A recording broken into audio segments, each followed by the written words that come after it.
Someone else's footsteps echoed on my stairs, and when I swung the closet door wide, the box was gone. The first thing I saw was the reflection of my own face in the glass when I pressed my forehead to my sister's front window. Beyond the glare, the television threw quick flashes of blue and red across her living room. There he was, knees tucked up, controller in hand, mouth open in an O of concentration as he leaned forward into the screen. The black console I had hidden at home sat right in the open on her rug, its tiny white light staring back at me like an unblinking eye. The room smelled faintly of melted cheese and microwaved popcorn. I rang the bell before I could think too much, knuckles white around a file folder of receipts. My sister answered with a half smile and her shoulder pushed against the doorframe, barring me from stepping in.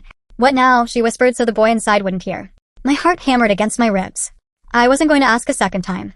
"It's mine," I said quietly, feeling my throat tighten, "and I'm here to take it back." 2 nights earlier, long before I stood at her doorstep clutching that folder, I had collapsed onto my couch with a cardboard box on my knees. It had been an 8-month promise to myself, a promise I'd kept with wadded bills from overtime shifts and grocery deliveries. Working at the warehouse during the week meant swallowing dust and sweating under layers of fluorescent lights. Weekends meant navigating narrow streets with plastic bags in the trunk, double-checking addresses and tapping delivered, with thumbs raw from contact with cardboard. It wasn't glamorous, but those hours stacked up into a secret envelope tucked beneath outdated insurance paperwork. Every time I slipped a $10 bill under those pages, I pictured my son's eyes widening over the glimmering console on his birthday. The price tag had stung. When the PlayStation 5 first came out, the base model retailed at around $499 in the United States. Even 8 months later, that price hadn't budged much. It was, without a doubt, the most expensive piece of electronics I had ever bought. After I counted the last bill and crinkled the receipts into my palm, I felt a thrill in my chest. I drove straight from work to the electronics store and asked for a brand new console. The cashier offered a payment plan and a credit card application, but I placed the envelope on the counter and paid in full. I watched as he slipped the slender box into a thick plastic bag. The words printed on the side of the box seemed to glow. When I got home, I locked the apartment door, unwrapped it, plugged it in to make sure it powered on, and then sealed it back in its packaging. My hands shook when I balanced it on the highest shelf of my closet. I replaced a stack of sweaters and shoeboxes on top, then slid the door shut with a sigh. My life had been all corners and edges since my husband left shortly after our son was born. He'd said I worked too much, that he didn't sign up for a life measured in split shifts and overtime pay. There wasn't time to mourn. There were bills in the mail and a newborn to feed. 10 years later, my son and I had fallen into a rhythm. He learned to pour cereal in the mornings while I laced up my boots.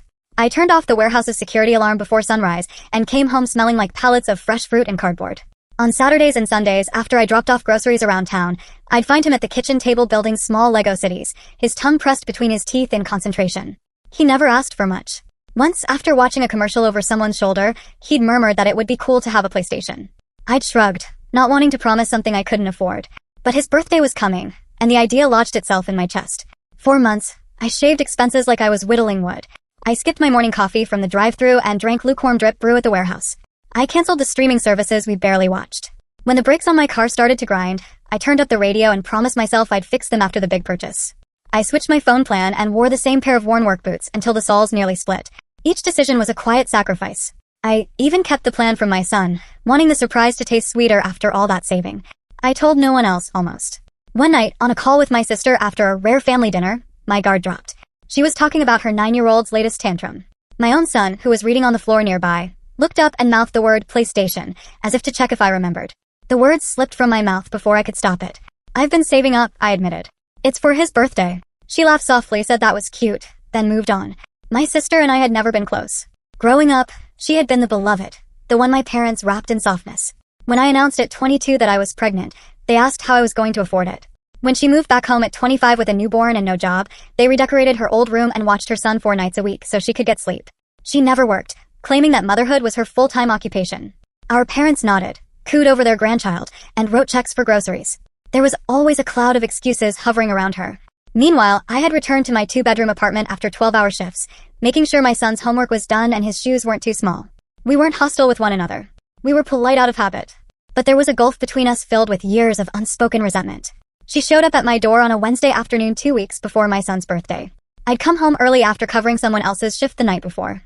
There were still dark circles under my eyes. She knocked with her knuckles like she always did, a friendly rhythm she had used as a teenager. I cracked the door open, and she breezed past me without waiting.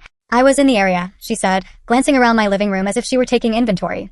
Our sons were in school, our parents busy with appointments. The apartment felt empty without the usual noise of cartoons and dinner pots. She asked if she could use the bathroom, then disappeared down the hallway. While she was gone, I wiped down the counters, mind already on the groceries I needed to deliver later. When she returned, She lingered in the hallway doorway. So, she said, "Do you still have that PlayStation?" Her eyes flicked up toward the ceiling, toward the closet. I laughed nervously. "Of course. It's hidden. I'm not going to leave it out where he can find it." She smiled and said she'd love to see it sometime. I told her maybe and changed the subject. After she left, I stood in the hallway staring up at the closet, heart beating a little faster than before. Then I shook my head, chastising myself for being paranoid. 3 days later, I found myself alone at home on a rare weekday afternoon. The house was quieter than usual. My shift had been cut short because there weren't enough deliveries to go around, and for once I had a few hours before my son got out of school. I decided to check on the gift, maybe to run my fingers over the sealed box and feel proud. When I opened the closet, my heart dropped into my stomach. The space where the box had sat was empty except for a faint outline of dust where the edges had been. I pulled down every shoebox, every suitcase, every blanket. I moved my winter coats aside, climbed on a chair, reached into the corners of the shelf. My fingers scraped drywall. Nothing. A cold wave crawled up my back. I checked the trunk of my car, though I knew I hadn't taken the console out of the apartment. The empty trunk gaped back at me. My phone felt like ice in my hand. I didn't call my son. I called my sister. There was no small talk this time. "Did you take something from my closet?" I asked, my voice flat. She didn't deny it. She said she had taken the PlayStation, that her son had been struggling emotionally and needed a pick-me-up. She said she assumed I would understand because family shares. I couldn't process it. I'd saved for months. I'd given up small comforts and driven on bad breaks for her to give my son a gift he would never forget. To her, it was just a box she could repurpose. When I reminded her that it was for my child's birthday, she laughed it off. "Kids don't remember gifts at that age," she said. "It's more important that my boy feels better." There was no apology. No hint of guilt. I stood in the middle of my living room after hanging up, the closet door still open behind me. I could feel the outline of where the console had been like a phantom. My hands trembled. I fought the urge to drive straight to her house and rip it out of her living room. Instead, I sat down at my small kitchen table and breathed in through my nose and out through my mouth until the room stopped spinning. I couldn't let it go. It wasn't just about a console anymore. It was about the way my family treated my sacrifices like they were invisible. That evening, I left work early, turned off the car radio to listen to the grinding brakes, and drove to my sister's house. That scene, the bright living room, her son hunched over the controller, her silhouette at the door, has been burned into my memory. When she told me I couldn't take the console back because it would emotionally wreck him, the air between us turned sharp. She closed the door with a soft click. I could see her son's reflection in the window behind her, face lit by the blue glow of the screen. I went straight to her parents' house afterward. I wanted them to hear the truth before my sister spun her version. I sat at their kitchen table, the same table I'd eaten at as a child, and told them what happened. My mother frowned, stirring sugar into her tea. My father leaned back in his chair, arms crossed. "Why don't you let them take turns?" my mother suggested. "It's just a game." My father said boys didn't need video games. They needed chores and sunlight. He wondered why I was so focused on material things. I felt my face flush. They had always been quick to dismiss my concerns, but this dismissal cut deeper. It wasn't about sharing. It was about respect. I left before I said something I couldn't take back. When I got home, I pulled open my filing drawer and laid out every piece of paper related to that console. The store receipt showing the price, my bank statements with cash withdrawals circled, and the text with my sister where I'd mentioned the gift was for my son's birthday. I slid them into a folder.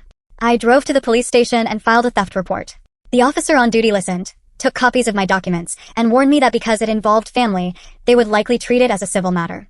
He advised me to consider small claims court. He explained that to accuse someone of theft, I had to show I owned the property and that I had asked for its return and been refused. The police might not intervene directly in a family dispute, but having a report would help if I pursued a civil remedy. He also mentioned that if I needed help retrieving the item, I could request a civil standby where an officer accompanies you to make sure there is no confrontation. The next morning, I called a small claims attorney.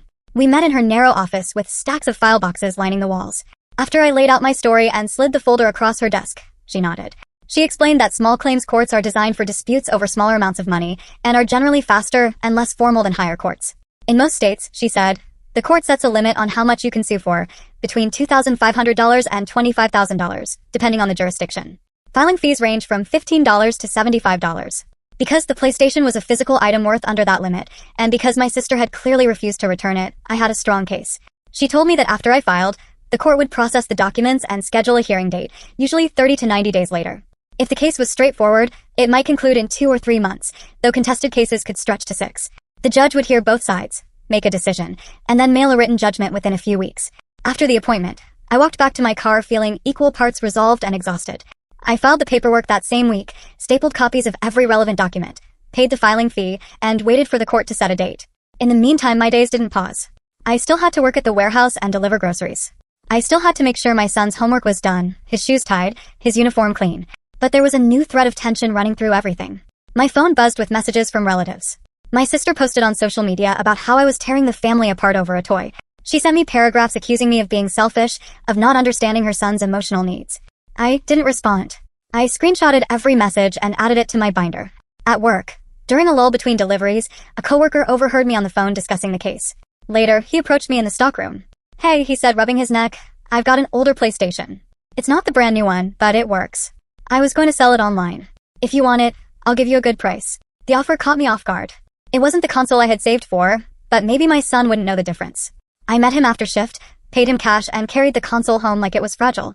It had a few scuffs, but when I plugged it in, the familiar startup sound filled the room. I wiped down the controller, set it on the living room table, and waited. The next afternoon, when my son walked through the door, he dropped his backpack mid-step. His eyes went round. "Is that for me?" he asked, voice almost a whisper. I nodded. I didn't tell him the story. I didn't want to taint the moment. He sprinted across the room, hands already reaching for the controller. Watching him sink into the couch with a grin spread across his face eased something tight inside me. He played for hours. I made popcorn, turned down the lights, and sat beside him as he guided a digital character through a glowing world. His laughter filled the apartment. He didn't know about the battles happening outside our walls. For a few hours, neither did I. But the outside world kept knocking. The week after filing the claim, I found the word traitor scratched into the driver's door of my car. I stared at it for a long time, running my fingers over the jagged letters. I drove straight to the station to file another report. The officer advised me to install security cameras. That weekend, I mounted 2 small cameras, one facing the front door and one watching the driveway. I changed the locks on the apartment and installed a lockable cabinet inside my closet for important documents and future gifts. The eyes of those cameras, red lights blinking softly in the dark, became my new guardians. Family members began to reach out, not to ask if I was okay, but to tell me to drop the case. One cousin said I was tearing the family apart. Another said I should think about the kids. None of them asked why I was so determined. They'd already decided. I blocked numbers and deleted messages. I still picked up my son from school every day, walked him home, and sat him down for homework. But I noticed small changes. He took longer to get ready in the morning. He dragged his feet on the walk to class. One afternoon, he came home with his shoulders stiff. He placed his lunchbox on the counter and stood quietly by the sink. "Did something happen at school?" I asked. He shrugged. "Some kids were talking," he said, staring at the faucet. "They said you sued the family because you hate us." His voice cracked. I felt a flush of anger crawl up my neck. He looked small in our kitchen, like his spine had curled in on itself. I knew what constant teasing could do. Research shows that children who are bullied often feel isolated and may become anxious, withdrawn, and angry. Bullying isn't just about words. It can affect sleep, physical health, and a child's sense of safety. According to national resources, kids who are bullied are more likely to experience depression, anxiety, and decreased school participation. Some even miss or drop out of school entirely. My son had always loved school. He counted down the days to field trips and science fairs. The idea that he might dread walking into his classroom because of whispers broke something inside me. I scheduled a meeting with the vice principal. I explained in calm, measured words the court case and the fallout. I didn't name my sister or her child. I just gave context. The administrator nodded, taking notes, and promised to monitor the situation and increase staff presence during lunch and recess. But some damages can't be monitored away. I watched my son carefully after that. He started asking if he could stay home, just for today. He asked if we could drive instead of walking, even though the school was 2 blocks away. He lingered at the door, shoes half-tied, backpack hanging open. I pulled him in for longer hugs in the morning, kissed the top of his head, and told him I was proud of him. I also looked into after-school clubs to give him new spaces away from the gossip. We found a robotics group and a Saturday art class at the community center. He seemed interested, so I rearranged my delivery schedule to make sure I could handle the pickups. Meanwhile, the legal process turned on.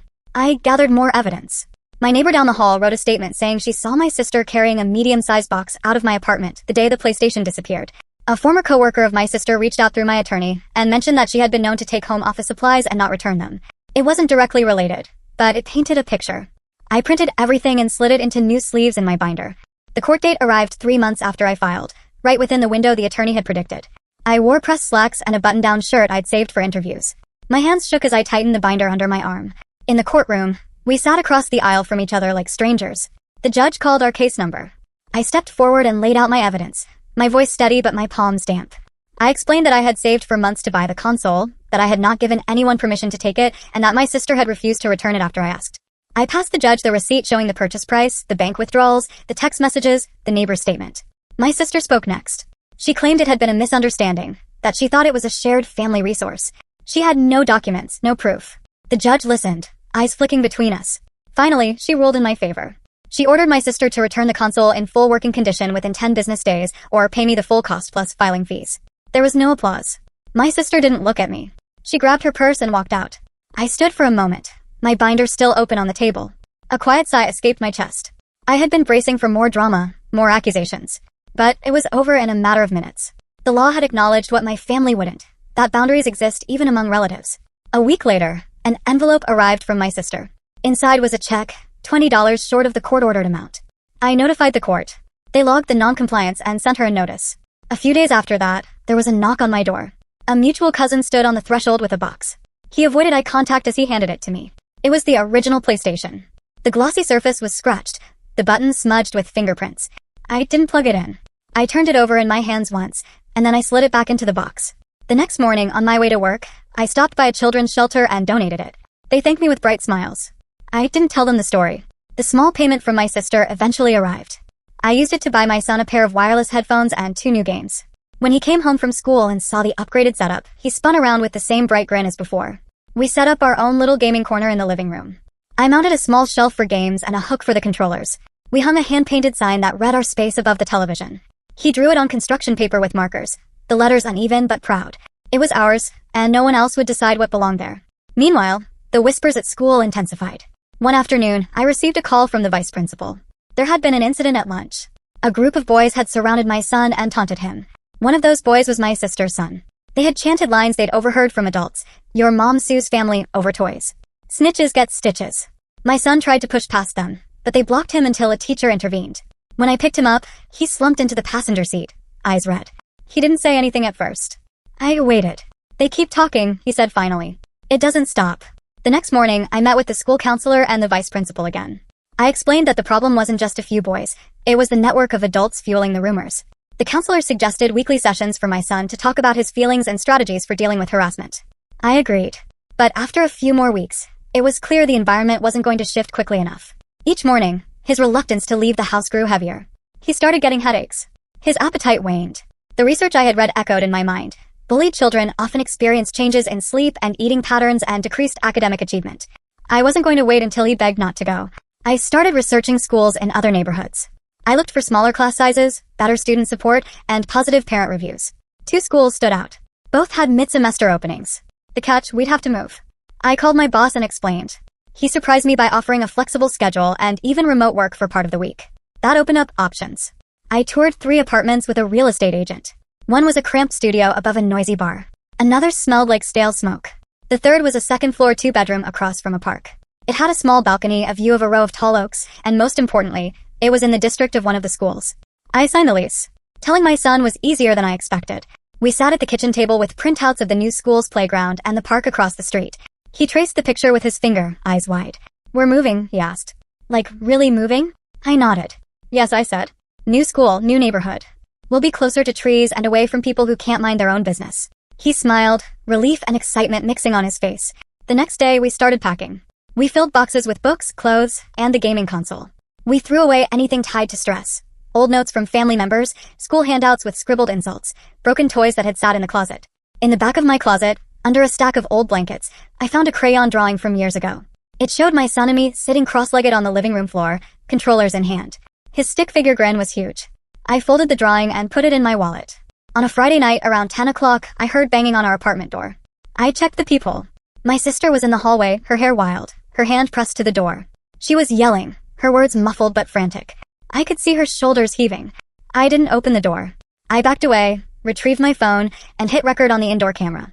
She eventually looked up, saw the red light, and stomped away. I filed a non-emergency report online that night. I wasn't going to confront her anymore. We moved before sunrise 2 days later. We loaded boxes into the car in the dark, my son carrying lighter loads with quiet determination. As we drove away from our old neighborhood, the street lights flickered behind us like closing eyes. The highway stretched ahead, the horizon tinting pink. When we pulled into the new complex, everything was still. The air smelled like fresh paint and morning dew. We carried our belongings up the stairs, our feet echoing in the stairwell. Inside, the apartment was empty except for the faint smell of new carpet.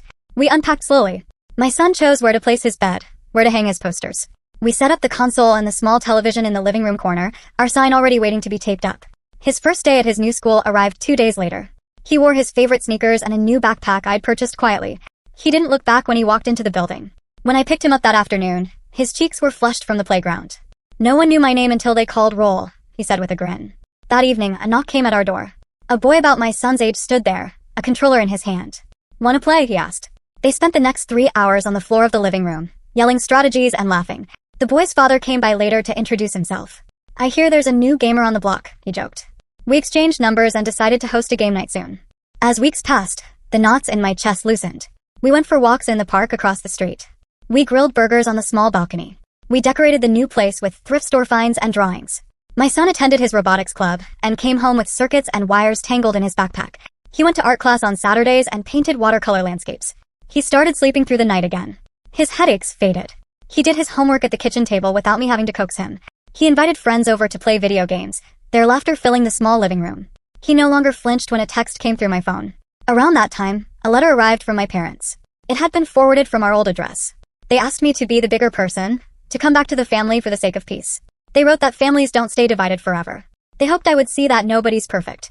I read the letter once and placed it in a drawer. Peace built on guilt isn't peace at all. I didn't respond. I took the final court document showing the case was closed and filed it away with my other papers. I drafted a will that specified guardianship for my son should anything happen to me. I made copies of our new keys and left one with a trusted neighbor. I changed my emergency contact at work from my parents to a close friend. I tightened our circle. On my son's next birthday, a year after that initial promise, we kept things simple. I bought him a newly released game he'd been talking about and tucked it into a small bag. I baked a cake from scratch, our tiny kitchen filled with the scent of chocolate. After dinner, I gave him the bag along with a note. It wasn't long, just a few sentences about how proud I was of him, about how far we'd come together. He read it quietly, nodded, and said, "This is perfect. It's just us now." We played the new game together on our worn couch. He taught me the controls patiently, laughing when I missed obvious jumps. After he fell asleep with the controller still in his hand, I turned off the television and stood in the dark living room. The glowing blue light of the console still pulsed, soft and steady. The silence that settled around me wasn't empty. It was full of our own choices and the walls we'd built to hold them. When I look back on it now, the image that stays isn't the court hearing or the scratched console on my doorstep. It's the moment in our new apartment when the sun slipped through the blinds, casting lines of light across the floor while my son and his new friend huddled over a game, their heads nearly touching. It's the way he ran through the sprinklers at the park with his shoes in his hands and no one around to whisper. It's the weight of the final envelope from my sister dropped on the counter, unopened. It's the quiet that followed the last message, the last knock. The story didn't end with a family reunion or a grand apology. It ended with a reset. New locks on a new door, a handmade sign declaring our space, and a boy's laughter spilling out of a window overlooking a park. We found peace not by forgiving a violation but by walking away from it, by carving out a corner of the world where the rules were ours. And when I sometimes hear the hum of the console late at night, it's not just a machine. It's a testament to boundaries fought for, miles driven, papers filed, and the quiet that comes when you refuse to let someone else define what you and your child deserve.